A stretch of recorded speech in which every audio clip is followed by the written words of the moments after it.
Oremos ao Senhor.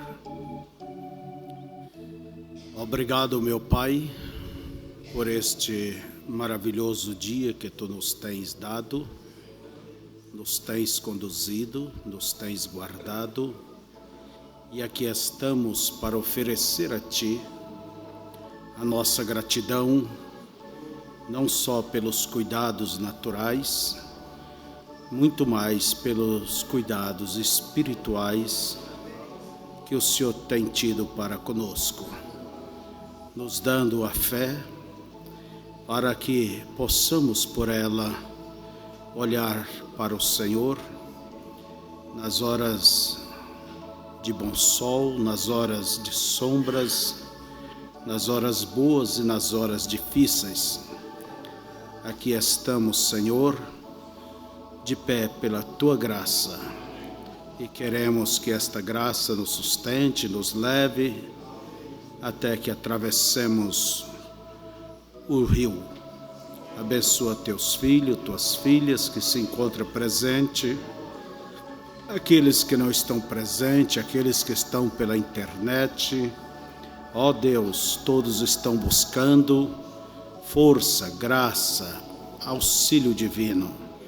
Que o Senhor faça cada mãe forte, Pai, que eles sejam fortes para enfrentar os desafios da vida, e que o Senhor lhes conduza diretamente para os Teus propósitos, propósitos estes que são a razão pelo Senhor ter nos chamado, nos elegido. Muito obrigado, Pai, em nome de Jesus, amém. Aproveitando que estamos de pé para uma rápida palestra antes de orarmos, em Apocalipse capítulo 2, somente parte de um versículo, o 9. A era de Esmirna foi uma era difícil. A própria palavra Esmirna quer dizer amarga.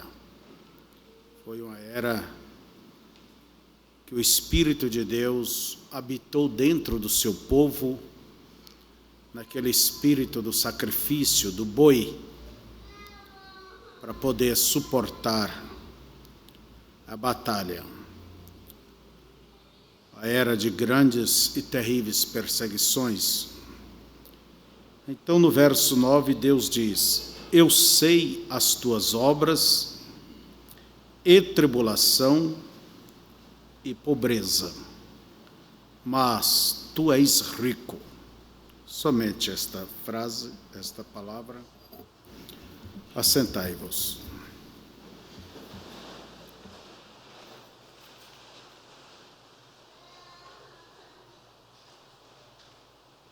Nesta mensagem a respeito da era de Esmirna, as 7 eras, página 98, o profeta nos diz assim: os céus nublados e tempestades da vida não são sinais da desaprovação de Deus. Tampouco céus claros e águas tranquilas são sinais de seu amor e aprovação. Quer dizer que não é pelos céus estar escuro, nublado, é que Deus está contra ninguém, que Deus está reprovando. E não é porque a coisa vai tudo do bem e do melhor, Deus a está abençoando, que quer dizer que Deus está provando espiritualmente aquela pessoa. Então, as coisas naturais, sejam elas boas ou más, elas não servem para detectar se Deus está nos aprovando ou não. Então, não devemos olhar, julgar por este fator. Mas segue o profeta dizendo: a sua aprovação de qualquer um de nós é somente no amado em Cristo. Seu amor é eletivo, o qual ele tinha por nós antes da fundação do mundo. Ele nos ama assim. Mas como saberemos? Nós saberemos porque assim disse e manifestou de fato. Ele nos amou porque nos trouxe para si e nos deu do seu Espírito, estabelecendo-nos como filhos. E como provarei o meu amor por ele? Crendo no que ele disse e conduzindo-me com gozo no meio das provas que ele, em sua sabedoria, permite acontecer. Então, a prova do amor de Deus é a eleição, é o amor eletivo. Nós encontramos que as Escrituras nos mostram que o amor de Deus, ele é o amor eletivo. Isso é o que prova, é a eleição. É o que prova a eleição. Deixa-me seguir lendo aqui. Deus diz que eu sei. Agora o Senhor Deus Todo-Poderoso diz: eu sei. Lá está ele andando no meio do seu povo. Lá está ele, o sumo pastor do rebanho. Porém, ele retém a perseguição, quer dizer, ele detém a perseguição. Ele detém a tribulação? Não. Ele não faz. Ele simplesmente diz: eu sei o teu sofrimento. Que pedra de tropeço isto é para tantas pessoas. Como Israel, elas têm dúvida se Deus realmente as ama. Como pode Deus ser justo e amoroso se ele fica de lado e observa seu povo sofrer? Isso é o que eles perguntaram em Malaquias capítulo 1, verso 1 ao 3. Peso da palavra do Senhor contra Israel, pelo ministério de Malaquias. Eu vos amei, diz o Senhor, mas vós dizeis: em que nos amaste? Não foi Esaú irmão de Jacó? Disse o Senhor: todavia amei a Jacó e aborreci a Esaú. E fiz dos seus montes uma assolação e dei a sua herança aos dragões do deserto. Veja você, eles não podiam compreender o amor de Deus. Eles pensavam que amor significava nenhum sofrimento. Eles pensavam que amor significava um bebê com cuidado dos pais. Mas Deus disse que seu amor era amor eletivo, eleição. A prova do seu amor é a eleição. Visto que não importava o que acontecesse, seu amor era verdadeiramente comprovado pelo fato deles terem sido elegidos para a salvação, por vos ter Deus elegido para a salvação em santificação do Espírito e da verdade. Ele pode entregar você à morte, como fez com Paulo. Ele pode entregar você ao sofrimento, como fez com Jó. Essa é a prerrogativa dele, ele é soberano. Mas tudo é com um propósito. Se ele não tivesse um propósito, então ele seria o autor da frustração e não da paz. Seu propósito é que, após termos sofrido um pouco, fôssemos aperfeiçoados, confirmados, fortalecidos e firmados. Como disse Jó, ele cuida de nós. Veja você, ele próprio padeceu. Ele aprendeu a obedecer por aquilo que padeceu. Ele verdadeiramente foi aperfeiçoado por aquilo que padeceu. Hebreus capítulo 5, verso 8 e 9, diz: ainda que era filho, Jesus, aprendeu a obediência por aquilo que padeceu, e sendo ele aperfeiçoado, veio a ser a causa de eterna salvação para todos que lhe obedecem. Em linguagem clara, o próprio caráter de Jesus foi aperfeiçoado pelo sofrimento, e de acordo com Paulo, ele deixou para a sua igreja uma medida de sofrimento para que eles também, por meio de sua fé em Deus, enquanto padecendo por ele, chegasse a um lugar de perfeição. Porque ele quis isto? Tiago, capítulo 1, verso 2 e 4. Meus irmãos, tende grande gozo quando cairdes em várias tentações, sabendo que a prova da vossa fé obra paciência.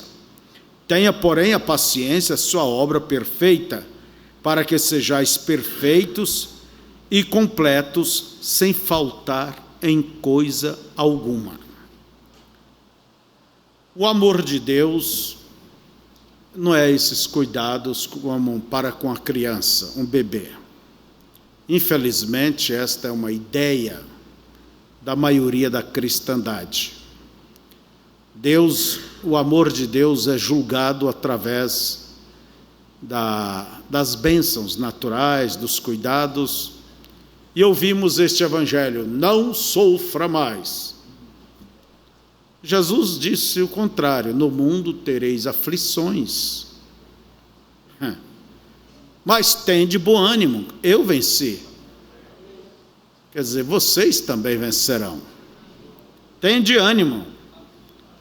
Então, mas esse tipo de evangelho,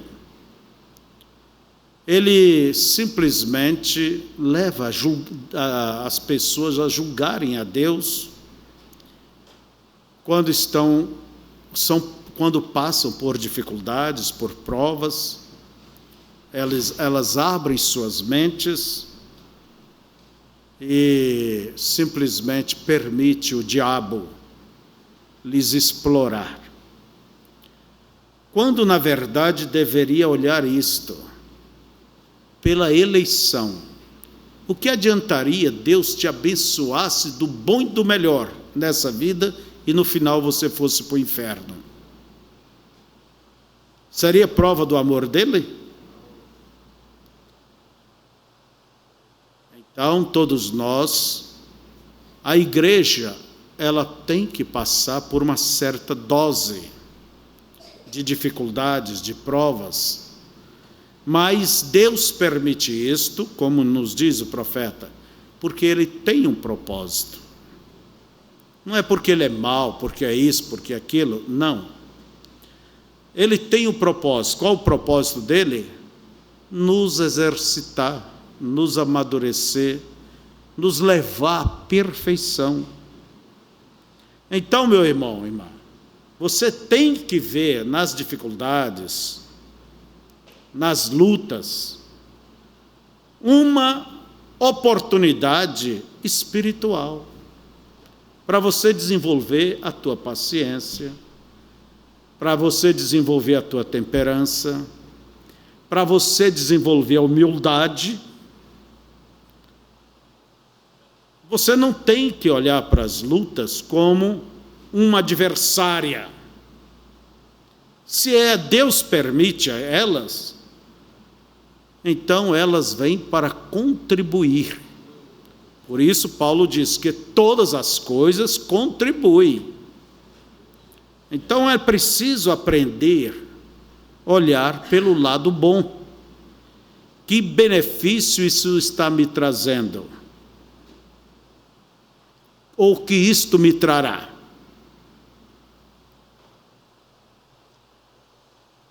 Você procura fazer o de melhor para Deus, andar com Deus, e justamente isto atrai certas dificuldades, problemas, e começa por pessoas queridas.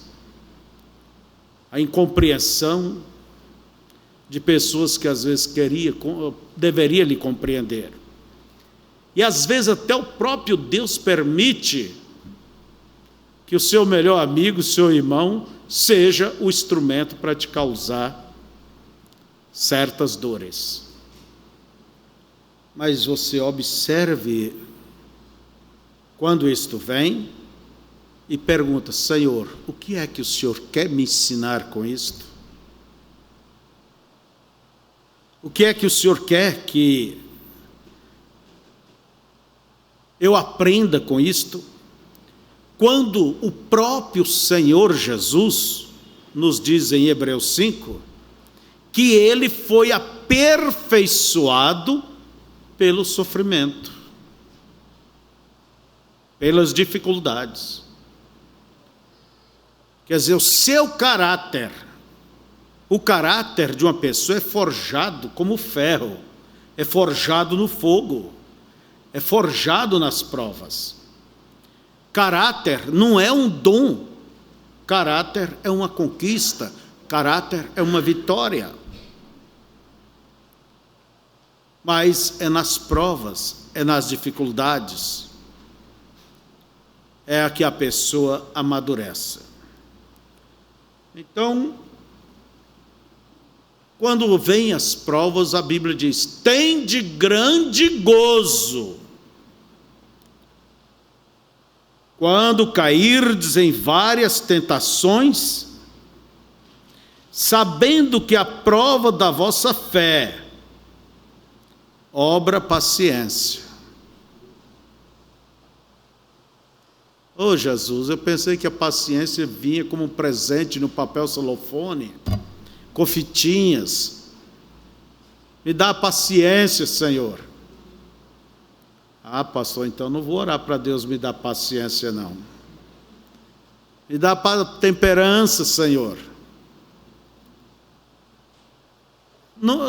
Deus sabe como lidar com cada um de nós. Eu penso que ninguém deve resistir, teimar. Deixe Deus te levar, deixe as águas te levar. Mais tarde você vai dizer: graças a Deus, como Davi disse, graças a Deus por eu ter passado por provas, para que eu aprendesse o caminho do bem.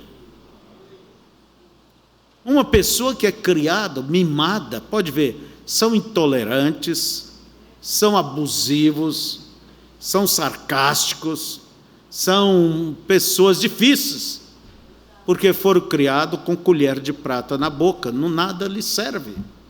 É pessoas difíceis de conviver, só eles têm razão, só eles têm direito, só elas têm direito, e são pessoas que não se humilham, mas observam o que é criado nas lutas e provas.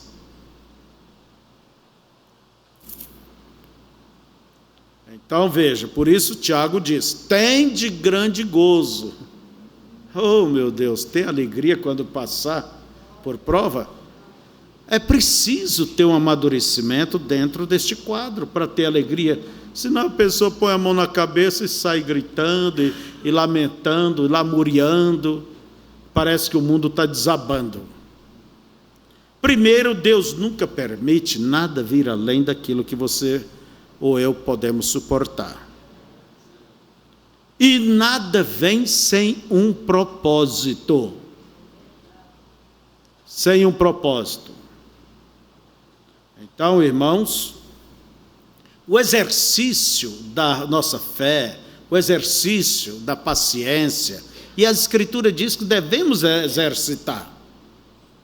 Se nós exercitamos nosso corpo, academias e tudo mais, para quê? Para que desenvolva os membros do corpo, para que a coisa não vai ficando atrofiado. Então Deus permite decepções, Deus permite provas, Deus permite coisas difíceis, e aí é onde muitos tropeçam, e acham porque não é eleito. Mas eu penso que esta é a razão do tipo do evangelho que se apresenta hoje no mundo, o evangelho de não sofra mais. Nós devemos estar prontos para passar qualquer coisa pelo evangelho. Há outras coisas que você sofre, o ímpio, o vizinho sofre, todo mundo, são coisas da vida, normal. Mas há outros não, é por causa do nome de Cristo. E a Escritura diz, aqueles que querem viver corretamente, piamente, padecerão perseguições. E elas começam com a incompreensão. Então, veja vocês, que há um propósito. Eu só quero que vocês guardem isto. Há um propósito de Deus permitir isto. Sabe, no final das contas, você nem queixa mais quando o teu carro você vai indo e a coisa fura um pneu, acontece uma coisa e se... Gente, será que não é Deus te guardando lá na frente de um acidente?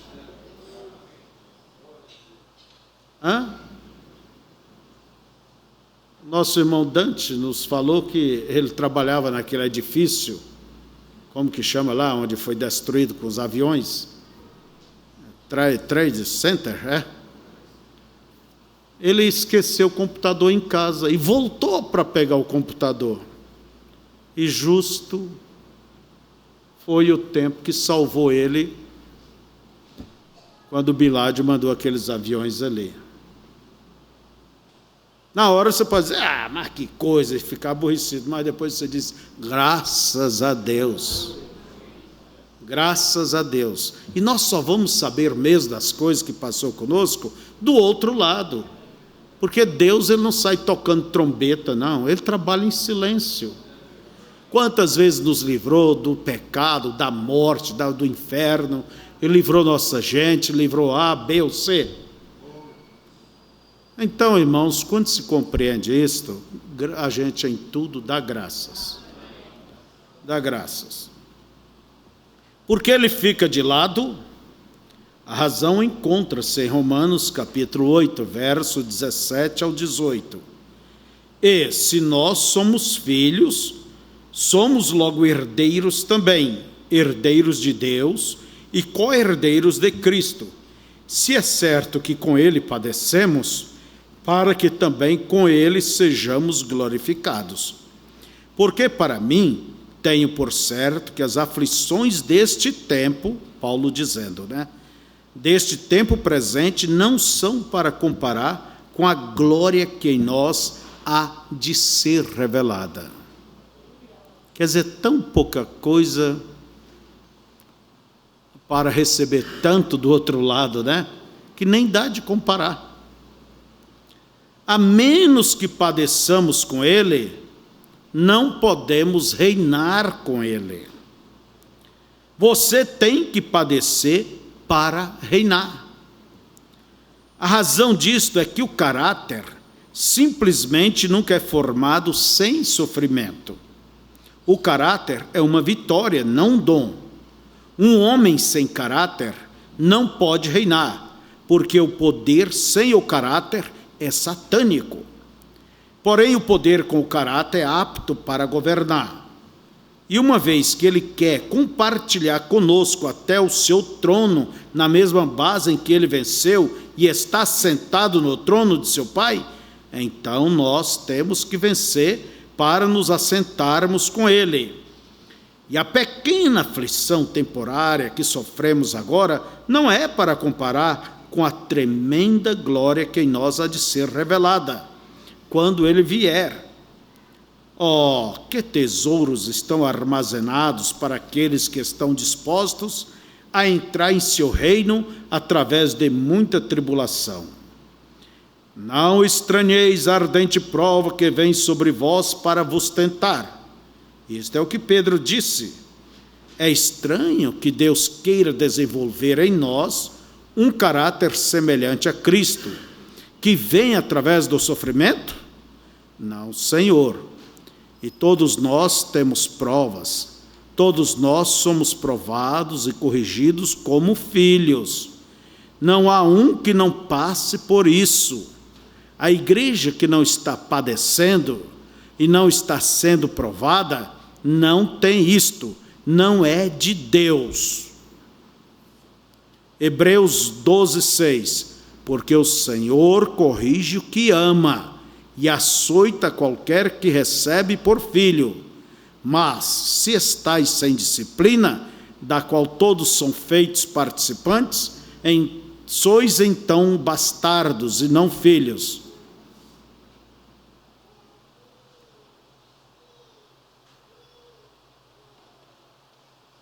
Então, irmãos, esta condição não foi só para aquela era, ela é para todos os cristãos de todos os tempos.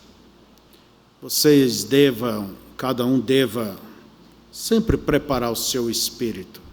Só tem um problema, é que a coisa sempre vem de onde você não espera. Você está esperando aqui, a coisa vem dali, ó. Vem do outro lado. Mas lembre-se disto, Deus quer nos abençoar. Então, nesse instante,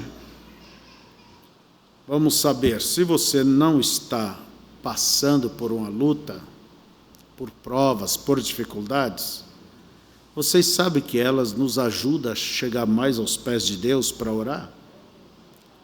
Quando você tem tudo fácil, não precisa de nada, pode ver que as pessoas mais abastadas, né? Elas não importam muito com o Evangelho. Até elas não precisam. Houve um censo na Europa, diz que o europeu costuma ir uma vez por ano à igreja, a maioria deles.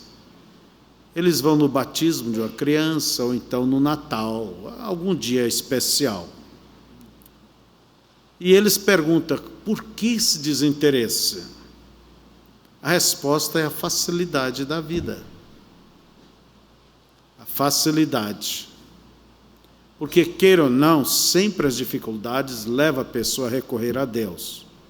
Quando você tem dificuldades, prova, isso pode observar que é o tempo que você mais chega a Deus, e chega de verdade. Então, irmãos, vamos colocar em nossos corações os sentimentos de Deus por nossos irmãos. Se não passamos, mas alguém está passando. Alguma irmã lá do outro lado da terra, algum irmão que nunca vamos conhecer deste lado, mas Deus toma a sua intercessão, a sua oração e aplica a favor daqueles que estão tendo as maiores perseguições, lutas, provas, dificuldades. Porque há muitíssimos irmãos pelo mundo afora que sofrem perigo de vida. Há pouco vocês têm visto, na Nigéria tem havido morte de cristãos. Então, há uma perseguição no mundo muçulmano contra os cristãos e em outros lugares. Então, amados, não vamos descuidar, porque qualquer hora Deus pode permitir as dificuldades baterem na sua porta, doenças, coisa financeira, problemas. Mas eu espero que você não entre em parafuso, sabe? Não se desespera, mas saiba, Deus, o amor de Deus, Ele me elegeu, isso é a parte principal. Ele me chamou. Então, Senhor, o que o Senhor quer de mim com isso? Me dê força, me dê graça. Você nunca pede, na verdade, não deveríamos pedir para Deus tirar uma prova. E sempre é bom que tira, ai, Senhor, tira isso, tira. Mas se você observar, geralmente Deus não tira. porque aquilo vai lhe ajudar, está lhe ajudando. O que devemos dizer é: Senhor, me dê graça, força, sabedoria para mim me conduzir nesta hora perigosa. Me ajude, Pai. Me ajude, me faça forte em meio a tudo isto. Porque você pede para tirar e Ele não tira e você fica decepcionado. Não é assim. Não queira dizer para Deus o que fazer. O que fazer. Simplesmente peça a Ele, lhe dê graça, para que você saiba como fazer as coisas que agrada a Ele e beneficia a sua vida espiritual. Senhor, cubra-nos com estes ensinos, ponha no mais profundo de nossos corações, para que possamos sempre lembrar por nós e para aconselhar qualquer outra pessoa. Ajude a todos os irmãos, cada um a compreender. Ó Deus, nós não conhecemos o que é que nos reserva no futuro, mas sabemos que haverá provas e haverá muitas lutas e dificuldades. Nós não temos medo, Senhor, de nada disto. A única coisa que tememos é sair da Tua vontade, é pecar contra Ti, porque sabemos que isto nos afastaria de Ti, mas quanto às provas e dificuldades, isto simplesmente nos alavanca para aquela vida mais junto de Deus. Pai, cubra os Teus filhos com as Tuas bênçãos, em nome de Jesus, nós Te suplicamos. Amém. Deus abençoe. Vamos nesse instante orar um instante. Eu convido vocês aí da internet também, faça esse momento um momento de oração. Entre em seu quarto ou busque um lugar mais silencioso em casa e vamos orar. Ore um pelo outro. Não ore só por ti e pelos seus. Ore um pelo outro. Ore por quem você não conhece. Ore pela causa. Se você pede, se você intercede, depois diz: eu não tenho mais o que falar, então adore, glorifique, louve a Deus. Vamos todos, entrem em espírito. Boa noite a vocês da internet. Amém.